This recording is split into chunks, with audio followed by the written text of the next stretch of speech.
नहीं सर, मैं कैसे क्या उन्हें यहाँ आने का मौका दूंगा। सिराज साहब का जो मामला हुआ मनी लॉन्ड्रिंग का, वो मैंने थोड़ी किया, उसमें वो आए। दूसरी चीज़ ये है सर कि हमने, आप मीडिया शहर अच्छी तरीके से जानता है कि मैं तकरीबन 12 साल से लैंड माफिया, ज़मीन माफिया और ज़मीन माफिया जो गैर कानूनी ज़मीनें बेच रहे हैं, वो गैर कानूनी ज़मीनें जो आवाम की खुद की मिल्कियत है, महानगर पालिका की मिल्कियत है, जैसे गार्डन के लिए, स्कूल के लिए, हॉस्पिटल के लिए, सब्जी मार्केट के लिए वगैरह वगैरह, मैं लड़ रहा हूँ घरकुल के लिए जिसमें 200 करोड़ से ज़्यादा की बदगुमानी हुई है। आप मेरे पास 10 साल पुराने लेटर भी है, उसी मुद्दे पे मैं लड़ रहा हूँ। आज भी उसी मुद्दे पे मैं कायम हूँ और इंशाल्लाह कल भी मैं उसी मुद्दे पे कायम रहूँगा। सर, मैं कौन होता हूँ उनको यहाँ लाने वाला। मालेगांव शहर में ईडी की चौकसी शुरू हुई, ईडी मालेगांव शहर में आई। हम खुद डॉक्टर किट सोमिया जी हमारी ऑफिस तक आए। हमारी ऑफिस पे तो दुश्मन भी आएगा तो हम उसका इस्तेमाल करेंगे। उन्होंने उस दिन ईडी के सिलसिले से आए थे और ईडी की जांच लगाई थी। जो गुनहगार है हम उसकी तरफ से कभी ना बोले थे ना बोलेंगे, है ना। उसके ऊपर कार्रवाई होनी चाहिए, कड़ी से कड़ी कार्रवाई होनी चाहिए। अगर जो कार्रवाई कर रहे तो हम उनका खैर मकदम करेंगे। रह का गया सवाल, साहब ने जो आज मालेगांव शहर के लिए, मालेगांव शहर की एक भोली भाली आवाम, हिंदुस्तान भर में ऐसी आवाम नहीं मिलेगी जो मालेगांव शहर की आवाम है। इतने बड़े दिल वाली, इतनी साफ सुथरी आवाम। और साहब ने हमारे शहर को बोल के कहा, आज गए कि मालेगांव शहर जो है रोमियाओं का जाल बिछा हुआ है। सर, मैं पूछना चाह रहा हूँ, मालेगांव शहर सेंट्रल, मालेगांव आउटर, 2 एमएलए हैं मालेगांव शहर के। सर, मालेगांव शहर में एडिशनल कलेक्टर है, एडिशनल एसपी है। मालेगांव शहर के अंदर में सर, मालेगांव शहर के अंदर में 7 बड़े बड़े पुलिस स्टेशन हैं, 7 पीआई है, महानगर पालिका है, तहसील है, प्रांत है। यानी इन सब के होते हुए अगर जो कोई आ रहा है तो गलती मालेगांव शहर की आवाम की तो नहीं है ना। आप जनता को नहीं बोल सकते हो ना कि जनता का कुछ कसूर है इसके अंदर।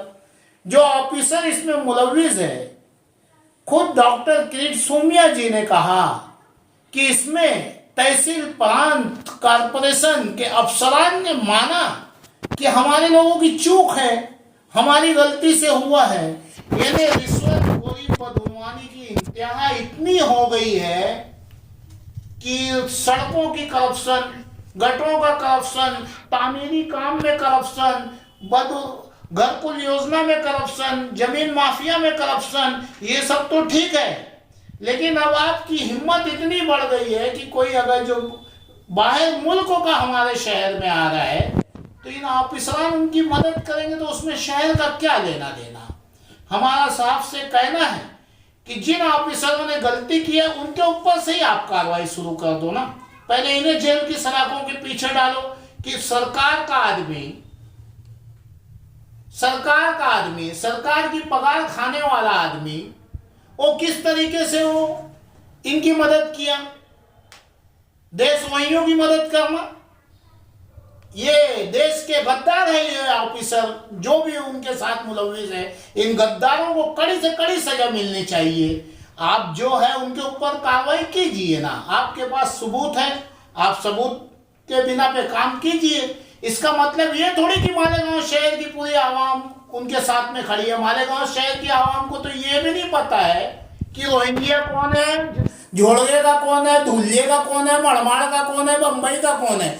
तो रोहिंग्या तो बहुत दूर की बात है। यहाँ हम माननीय किरीट सोमैया जी से कहना चाहेंगे, सर हम आपका खैर मकदम करते हैं। आप मालेगांव शहर में बदनवानी भ्रष्टाचारी के खिलाफ ईडी की चौकसी बिठाइए, हम आपके साथ हैं। लेकिन जिन लोगों ने बदनवानी की है, भ्रष्टाचारी की है, जनता के साथ में जुल्म किया है, उन पे आप कार्रवाई कीजिए। मालेगांव शहर को आपने फैक्ट्री कह दिया, कारखाना कह दिया आपने कि यहां से पैदा होते हैं। सर ऐसा नहीं है ना। तो फिर इतना बड़ा सिस्टम आपका क्या कर रहा है? आपकी गोपनीय जांच एजेंसियां क्या कर रही है? ये सब की सब देश के गद्दार है क्या? सवाल तो इन पे भी उठता है ना। इनकी चौकसी होना चाहिए ऑफिसरों की। मैं 10 साल से चिल्ला रहा हूं, घरकुल में इनकी चौकसी होना चाहिए। वो जमीनें जो नदी की, नाले की, क्या कलेक्टर साहब को मैंने बार बार निवेदन नहीं दिया? हर बार मैंने माननीय कलेक्टर जी को निवेदन दिया है कि आपकी नदी बिक रही है, आपका नाला बिक रहा है। आज अतिक्रमण से आवाम चल नहीं सक रही है। आपने क्यों नहीं इसके ऊपर इंक्वायरी की? करनी चाहिए। दूसरी चीज सर, आपने मेरे मालेगांव शहर की आवाम को, मालेगांव शहर की जनता को सर आपने कहा कि मालेगांव शहर से जो है और जिहाद के लिए पूरे देश में फंडिंग की जाती है। सर मैं आप मीडिया के चैनल के द्वारा माननीय किरीट सोमैया जी आपको चैलेंज कर रहा हूं सर। मैं आपको चैलेंज कर रहा हूं सर, मेरे मालेगांव शहर की जांच कर ली जाए सर। माइनॉरिटी अल्पसंख्यक के 70 से 80% आवाम आज भी भूखी सोती है। ये फंडिंग करेंगी ये गरीब जनता? सर हमें सब मार रहे हैं, हमारे मार रहे हैं, दूसरे मार रहे हैं। आपको ऊपर वाले ने ताकत दी है, इस देश में बड़ी कुर्सी दी है, आप हमारे साथ इंसाफ कीजिए। कम से कम इस तरीके का बददुमा दाग हमारे शहर पे लगाना। ये शहर मुसलमानों की बाप की जागीर नहीं है, ये शहर हिंदू मुसलमानों का शहर है। मालेगांव शहर सबका शहर है, किसी की एक की प्रॉपर्टी नहीं है। तो इन गरीब लोगों के बारे में कोई नहीं सोचता है, जो हर सरकार की स्कीमों से वंचित है। हम लोग घरकुल को मैं चिल्ला रहा हूं कि 200 से ऊपर, 200 करोड़ के ऊपर का घोटाला है, उसी में किरीट सोमैया जी आए ऊपर के आदेश से। तो क्यों नहीं इस पे इंक्वायरी होती? और नदी बिकी और नाले बिके, उस पर क्यों नहीं इंक्वायरी होती? कोई अगर जो गुनहगार है आप उस पर कार्रवाई कीजिए। मालेगांव शहर के मौजूदा एमएलए साहब की जिम्मेदारी है। मीडिया के लोगों, ये हमारे शहर के एमएलए साहब की जिम्मेदारी है। ओ घरकुल में उनका मुंह बंद, जमीन माफियाओं का मुंह बंद, दीगर तमाम भ्रष्टाचारी बदनवानी में उनका मुंह बंद। अरे भाई साहब, नीतीश राणे जी आते हैं, मालेगांव शहर को अनाप शनाप बोल के चले जाते हैं, आपका मुंह बंद। अब तो हद हो गई कि मालेगांव शहर को रोहिंग्याओं का अड्डा बता दिया गया। तो इसीलिए मालेगांव शहर की आवाम ने आपको 1,10,000 वोटें दे करके चुन के लाई है कि तुम इनकी बात का जवाब तक मत दो।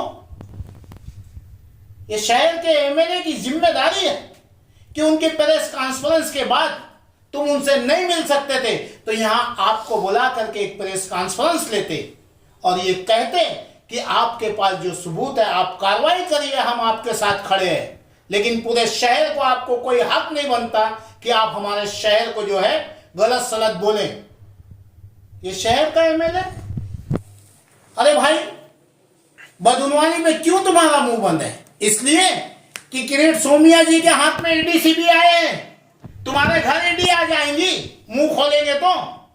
अरे बैतुल माल आप लोगों ने इतना खाया है कि सच बोलने के लिए भी डरते। आप लोगों ने मसला लाया स्टेज पे कब्रिस्तान का, आप लोगों ने मसला लाया आईडीएक्स का, आप लोगों ने मसला लाया 30,000 40,000 वोट बढ़ने की और घटने का। गुनहगार तो आप है। मेरी माननीय किरीट सोमैया जी से गुजारिश है कि सर आप हमारे शहर को इस तरीके से बदनाम नहीं कर सकते। जो गुनहगार है और रिजवान बैटरी वाला गुनहगार है तो उस पर आप कार्रवाई कीजिए सर, लेकिन उससे मालेगांव शहर को मत जोड़िए। अगली टाइम ऐसा हुआ तो मालेगांव आवामी पार्टी आज आपके जुमले का निषेध तो करती है, इसका भरपूर मजम्मत करती है। आइंदा आपको कल हम आपको इज्जत दिए सर, हम दिल बड़ा करके आपको आपका इस्तेकबाल किए सर, और सर मालेगांव का हर मुसलमान आपके लिए बाएं फैला के खड़ा है, आप आइए, आपका वेलकम है। लेकिन आप आके हम सब कुछ सुन सकते, दहशतगर्दों के साथ हमारा नाम नहीं जोड़ना, दहशतगर्दों से हमारा नाम नहीं जोड़ना मालेगांव वालों का, नहीं तो अगली टाइम हम आपको काले झंडे से आपका इस्तेकबाल करेंगे। मेरी शहर की आवाम से आपने बड़े जोश और जज्बात में, बहुत जोश में जा करके इन्हें वोट मारा है। ये 5 साल का पीरियड आप भूल जाते हो कि आपके बारे में कौन क्या बोलता है। रिजवान बैटरी वाला बोल रहा है शहर के लीडवान बदउनवान हैं, शहर के कमिश्नर से लेकर ऑफिसरान बदउनवान हैं, इनकी इंक्वायरी होनी चाहिए। मालेगांव शहर को बचाने की जिम्मेदारी अब मालेगांव शहर की आवाम की है, ये शहर की जनता की जिम्मेदारी है कि कोई हमें गलत बोले, हमारे शहर को गलत बोले तो हमारे नुमाइंदे का गिरेबान पकड़े और उससे पूछे कि तुझे इसी दिन के लिए चुन के दिए क्या। शहर तो 12 साल से लड़ रहा हूँ, पेपर पे लड़ रहा हूँ सर। वो एक जिम्मेदार व्यक्ति है, अगर जो उस सिमत में वो कार्रवाई करने के लिए आए हैं तो मैं आज आपके चैनल के माध्यम से पूछना चाह रहा हूँ, मेरे वो मजलूम गरीब आवाम जिन्होंने अपने पेट को काट के अपने बच्चों के मुस्तकबिल को तबाह करके सर उन्होंने गैर कानूनी जमीनें फंसा दी गई इन गरीबों को, इनकी कार्रवाई नहीं होनी चाहिए। अभी मालेगांव शहर में अभी सर माननीय कमिश्नर को बार बार इत्तला करने के बाद अभी की बात कर रहा हूं, अभी रिजर्व जमीनें बिक रही है, कार्रवाई नहीं होनी चाहिए क्या? मैं उसके लिए बुला रहा हूं भाई। और जो सरकार रहेगी, जो सरकार का जिम्मेदार रहेगा वो तो आएगा ना भाई, वो कोई भी हो। मैं इसके लिए मैंने थोड़ी कहा सिराज साहब से कि आप जो है तो मनी लॉन्ड्रिंग करो, करोड़ों का करप्शन करो, ईडी उनको पकड़ने आई, मैंने नहीं बुलाया भाई साहब। अगर जो कोई भी उसमें आरोपी है उसकी निष्पक्ष जांच होनी चाहिए, उसे इस मुल्क के बाबा भीमराव साहेब अंबेडकर के बनाए हुए संविधान और कानून के मुताबिक उसे कड़ी से कड़ी सजा मिलनी चाहिए। लेकिन फिर मैं कहूंगा मेरे शहर को बदनाम नहीं करना। यह हमारा शहर हिंदू मुस्लिम भाईचारा का एक बेमिसाल शहर है, बेमिसाल शहर है।